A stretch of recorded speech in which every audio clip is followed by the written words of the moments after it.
Hi hello ನಮಸ್ತೆ ವೀಕ್ಷಕರೇ. ಈಗ ಮುರಾರ್ಜಿಗೆ ಸೈನಿಕ ಆಳ್ವಾಸ್ ಎಕ್ಸಾಮಿಗೆ ಸಂಬಂಧಪಟ್ಟಂಗೆ ಕ್ವಶನ್ಸ್ ಕೇಳ್ಬೇಕಂದ್ರೆ 4th ಮತ್ತು 5th ಕ್ಲಾಸಿಗೆ ಸಂಬಂಧಪಟ್ಟಂಗೆ ಸಬ್ಜೆಕ್ಟಿಗೆ ಸಂಬಂಧಪಟ್ಟಂಗೆ ಕ್ವಶನ್ ಕೇಳ್ತಿರ್ತಾರೆ. ಈಗ ನಾನು ನಿನ್ನೆ 5th ಕ್ಲಾಸಿಂದ ಹೇಳಿದೆ, ಇವತ್ತು ಕಂಟಿನ್ಯೂ ಮಾಡ್ತೀನಿ. ನಿಮಗೆ 5th ಕ್ಲಾಸಿಂದ ನಾಳೆ 4th ಕ್ಲಾಸಿಂದ ಹೇಳ್ತೀನಿ.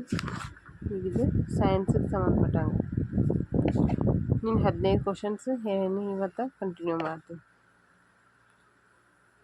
ಜೀವಿಯು ತನ್ನನ್ನೇ ಹೋಲುವ ಮರಿಜೀವಿಗೆ ಜನ್ಮ ನೀಡುವುದನ್ನು ಸಂತಾನೋತ್ಪತ್ತಿ ಅಂತ ಕರೀತಾರೆ. ಅಲ್ಲಿ ಮಟ್ಟ ನಾನು ನಿನ್ನೆ ಹೇಳಿದ್ದೀನಿ. ಈಗ ಇದು ಮುರಾರ್ಜಿ ಸಂಬಂಧಪಟ್ಟಂಗೆ ಹೇಳ್ತೀನಿ. ಎಕ್ಸಾಮ್ ಸನಿಯಕ್ಕೆ ಬಂದ್ರಿಂದ ನಾನು ಒಂದು ಸ್ವಲ್ಪ ಜಲ್ದಿಯಿಂದ ಹೇಳಿ ಮುಗಿಸ್ತೀನಿ ನೋಡಿ. ಹೆಚ್ಚು ಸಂಬಂಧಪಟ್ಟದ್ದು ಅವ್ರವ್ರ ಕ್ಲಾಸಸ್ 4th ಮತ್ತು 5th ಸಂಬಂಧಪಟ್ಟಂದು ಅವರು ಟೆಕ್ಸ್ಟ್ ಬುಕ್ ನೆನ್ನುವ ಕ್ವಶನ್ಸ್ ಇರ್ತಾವೆ.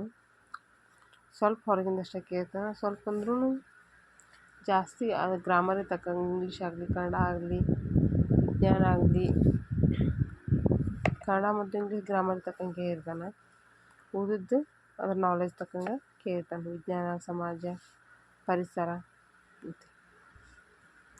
ಇದು ಸಸ್ಯಗಳ ಸಂತಾನೋತ್ಪತ್ತಿಯ ಪ್ರಮುಖ ಭಾಗ. ಸಸ್ಯಗಳ ಸಂತಾನೋತ್ಪತ್ತಿಯ ಪ್ರಮುಖ ಭಾಗ ಬೀಜ. ಒಂದು ಜೀವಿಯ ಜನನ ಮತ್ತು ಮರಣಗಳ ನಡುವಿನ ಅವಧಿಯನ್ನು ಡ್ಯಾಶ್ ಎನ್ನುವರು, ಜೀವಿತಾವಧಿ ಅಂತ ಕರೀತಾರೆ. ಸಸ್ಯಗಳು ಚಲನೆಯನ್ನು ಹೇಗೆ ತೋರಿಸುತ್ತವೆ ಎಂಬುದಕ್ಕೆ ಉದಾಹರಣೆ ತಿಳಿಸಿ. ಸೂರ್ಯನ ಬೆಳಕಿನೆಡೆಗೆ ಎಲೆಗಳ ಬಾಗುವಿಕೆ. ಸಸ್ಯಗಳ ಎಲೆಗಳಿಂದಲೇ ಹೊಸ ಸಸ್ಯ ಹುಟ್ಟುವುದಕ್ಕೆ ಉದಾಹರಣೆ ಬ್ರಯೋಫಿಲಮ್ ಸಸ್ಯ. ದೇಹದಿಂದ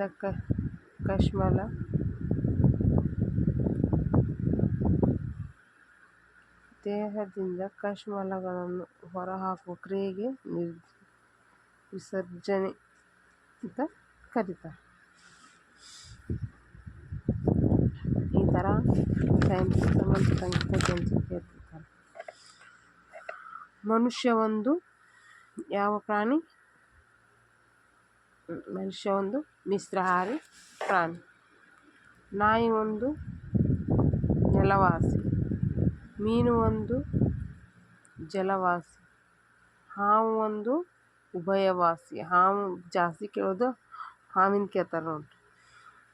ಇದೇನು ಮುರಾರ್ಜಿಗೆ ಅಷ್ಟೇ ಸಂಬಂಧಪಟ್ಟೈತಿ ಅಂತಲ್ಲ. ಕಿತ್ತೂರು ರಾಣಿ ಚೆನ್ನಮ್ಮ ಬರ್ತೈತಿ, ಆಳ್ವಾಸ್ ಆಗಲಿ, ಸೈನಿಕ ಆಗಲಿ, ಮುರಾರ್ಜಿ ಆಗಲಿ, ಎಲ್ಲದಕ್ಕೂ ಸಂಬಂಧಪಟ್ಟಂಗೆ ಕ್ವಶನ್ಸ್ ಇರ್ತಾವೆ. ನಾವು ತಿಳ್ಕೊಬಾರ್ದು ಅಷ್ಟೇ. ಹೆಚ್ಚಂದ್ರೆ ನಾವು ಯಾವ ಥರ ಕ್ವಶನ್ಸ್ ಕೇಳ್ತಾನೆ, ಯಾವ ಥರ ಅದಕ್ಕೆ ಆನ್ಸರ್ ಮಾಡಬೇಕು, ಅಲ್ಲೇ ಇರ್ತಾವೆ ಆನ್ಸರ್ಸ್. ಮಲ್ಟಿಪಲ್ ಚಾಯ್ಸ್ ಕೊಟ್ಟಿರ್ತಾನೆ. ನಾವು ಸ್ವಲ್ಪ ಇದು ಮಾಡಬೇಕಷ್ಟೆ. ಬುಕ್ಸ್ ಕಂಟಿನ್ಯೂ ರೆಗ್ಯುಲರ್ ಓದಬೇಕು. 4th ಮತ್ತು 5th ಬುಕ್ಸ್ ಓದಿದರೆ ಏನೂ ಪ್ರಾಬ್ಲಮ್ ಆಗೋಂಗಿಲ್ಲ. ಯಾವ ಡೈಜೆಸ್ಟು, ಈ ಡೈಜೆಸ್ಟು 12 ಥರ ಬುಕ್ಸ್ ಬಂದಾವೆ ಈಗ ಮುರಾರ್ಜಿ ಸಂಬಂಧಪಟ್ಟಂಗೆ. ಸೈನಿಕ ಆಗಲಿ, ಆಳ್ವಾಸ್ ಆಗಲಿ, ಆಮ್ಯಾಗ ಇನ್ನೊಂದು ಯಾವುದದು ಇದು ಚೆನ್ನಮ್ಮ ಆಗಲಿ, ಈ ಥರ. ಹೀಗಾಗಿ ಈಗ ಹೆಚ್ಚು ಟೈಮ್ ಇರುತ್ತೆ, ಅದಕ್ಕೆ ಒಂದು ಸ್ವಲ್ಪ ಫಾಸ್ಟಾಗಿ ಹೇಳ್ತೀನಿ ನೋಡಿ. ನಾ ಹಿಂದೂ ಈ ಕ್ವಶನ್ಸ್ ಹೇಳೀನಿ, ಬುಕ್ ನಾನು ತೆಗೆದು ಹೇಳೀನಿ. ಈಗ ಆ ಸೈನಿಕ ಇದನ್ನು ಮುರಾರ್ಜಿ ಸಂಬಂಧಪಟ್ಟಂಗೆ ಒಂದು ಬುಕ್ ಐತಿ, ಆ ಬುಕ್ಕಿಂದ ತೆಗೆದು ಹೇಳ್ತೀನಿ. ಹೌದು, ಯಾವ ಥರ ಕ್ವಶನ್ಸ್ ಬೀಳ್ತಾವು ಅನ್ನೋದನ್ನು ನಾವು ತಿಳ್ಕೊಬೇಕು. ಇದು ಕೇಳ್ತಾರೆ ನೋಡಿ. ಕೆಲವು ಪ್ರಾಣಿಗಳ ಸರಾಸರಿ ಜೀವಿತಾವಧಿ, ಅದರ ಪ್ರಾಣಿಗಳು ಎಷ್ಟು ವರ್ಷ ಅದು ಬದುಕ್ತೈತಿ ಅಂತ.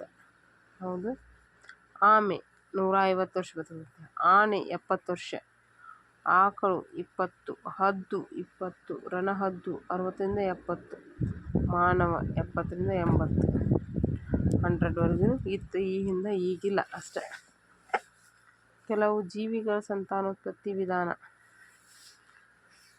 ಕೆಲವು ಜೀವಿಗಳ ಉಸಿರಾಟದ ಅಂಗಗಳು. ಮನುಷ್ಯ ಯಾವುದರಿಂದ ಉಸಿರಾಡಿಸ್ತಾನ? ಮೂಗಿಂದ. ಕಪ್ಪೆ, ಬಾಯಿ ಕುಹರ. ಮೀನಿಂದ ಜಾಸ್ತಿ, ಮನುಷ್ಯಂದ ಕೇಳೋದು ಜಾಸ್ತಿ ಇರ್ತೈತಿ. ಮೀನು ಮತ್ತು ಮನುಷ್ಯ ಯಾವುದರಿಂದ ಉಸಿರಾಡ್ತಾನ? ಮೂಗಿಂದ.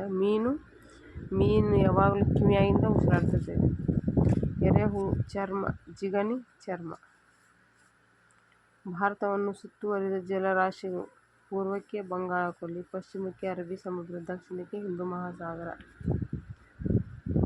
ಭಾರತವನ್ನು ಸುತ್ತುವರಿದ ಜಲರಾಶಿಗಳು. ಕರ್ನಾಟಕದ ಪಕ್ಷಿಧಾಮಗಳು. ಹೌದು, ರಂಗನತಿಟ್ಟು ಪಕ್ಷಿಧಾಮ ಏನು? ಮಂಡ್ಯ. ಅತ್ತಿವೇರಿ ಪಕ್ಷಿಧಾಮ ಉತ್ತರ ಕನ್ನಡ. ಕೊಕ್ಕರೆ ಬೇಳೂರು ಪಕ್ಷಿಧಾಮ ಮಂಡ್ಯ. ಬಂಕಾಪುರ ನವಿಲುಧಾಮ ಹಾವೇರಿ. ಘಟಪ್ರಭಾ ಪಕ್ಷಿಧಾಮ ಬೆಳಗಾವಿ. ಗುಡವಿ ಪಕ್ಷಿಧಾಮ ಶಿವಮೊಗ್ಗ. ಮಂಡಗದ್ದೆ ಪಕ್ಷಿಧಾಮ ಶಿವಮೊಗ್ಗ. ಮಾಗಡಿ ಪಕ್ಷಿಧಾಮ ಗದಗ. ಹೋನಾಳ ಪಕ್ಷಿಧಾಮ ಯಾದಗಿರಿ. ಈ ಥರ ಇವು ಸೈನ್ಸಿಗೆ ಸಂಬಂಧಪಟ್ಟವು ಇರ್ತಾವೆ. ನೀವು ಸ್ವಲ್ಪ ಓದ್ಕೋಬೇಕು. ನಿಮ್ಮ ಬುಕ್ನ್ಯಾಗ ಬಂದಿದ್ದು ಇರ್ತಾವೆ ಹೆಚ್ಚು. ಟೀಚರ್ಸ್ ಕರೆಕ್ಟಾಗಿ ಕಂಟಿನ್ಯೂ ಹೇಳಬೇಕು. ಇಂಪಾರ್ಟೆಂಟ್ ಇದ್ದದ್ದೇ ಏನು ನಿಮ್ಗೆ ಔಟ್ಲೈನ್ ಮಾಡೋಕೆ ಹೇಳಬೇಕು. ಅಂದ್ರೆ ನಿಮ್ಗೆ ಈಜಿ ಆಗುತ್ತೆ.